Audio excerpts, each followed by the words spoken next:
প্রবাসীদের জন্য শ্রম বাজার আরও সংকুচিত করছে সৌদি আরব। মার্কেটিং ও সেলস এই দুই গুরুত্বপূর্ণ খাতে এখন থেকে বড় পরিসরে নিজস্ব নাগরিকদের কর্মসংস্থানের সুযোগ তৈরি করছে দেশটি।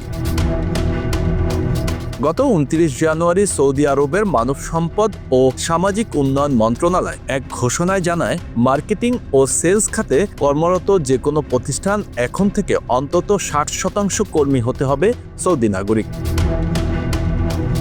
নতুন এই নিয়ম অনুযায়ী যেসব প্রতিষ্ঠানে 3 বা তার বেশি কর্মী কাজ করেন তাদের মোট জনবলের 60% স্থানীয় নাগরিক দিয়ে পূরণ করা বাধ্যতামূলক হবে। মার্কেটিং খাতে এই সিদ্ধান্তের আওতায় পড়ছে মার্কেটিং ম্যানেজার, বিজ্ঞাপন বিশেষজ্ঞ, গ্রাফিক্স ডিজাইনার এবং জনসংযোগ কর্মকর্তা সহ গুরুত্বপূর্ণ পদগুলো।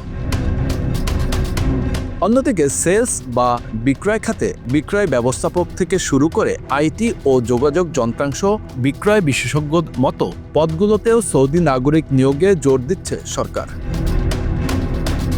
ঘোষণার 3 মাস পর থেকেই এই সিদ্ধান্ত দেশজুড়ে কার্যকর হবে বলে জানিয়েছে মন্ত্রণালয়।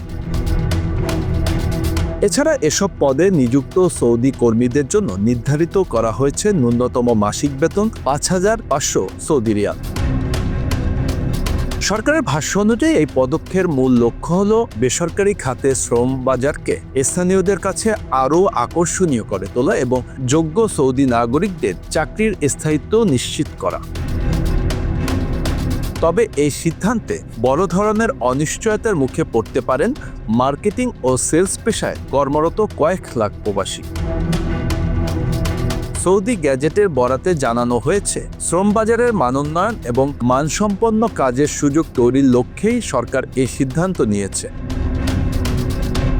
সৌদি যুবরাজ মোহাম্মদ বিন সালমানের নেতৃত্বাধীন দীর্ঘদিনের ভিশন 2030 পরিকল্পনার অংশ হিসাবে বিভিন্ন খাতে প্রবাসীদের পরিবর্তে নিজস্ব জনবল নিয়োগের এই সৌদিকরণ প্রক্রিয়া এখন আরও জোরালো হলো।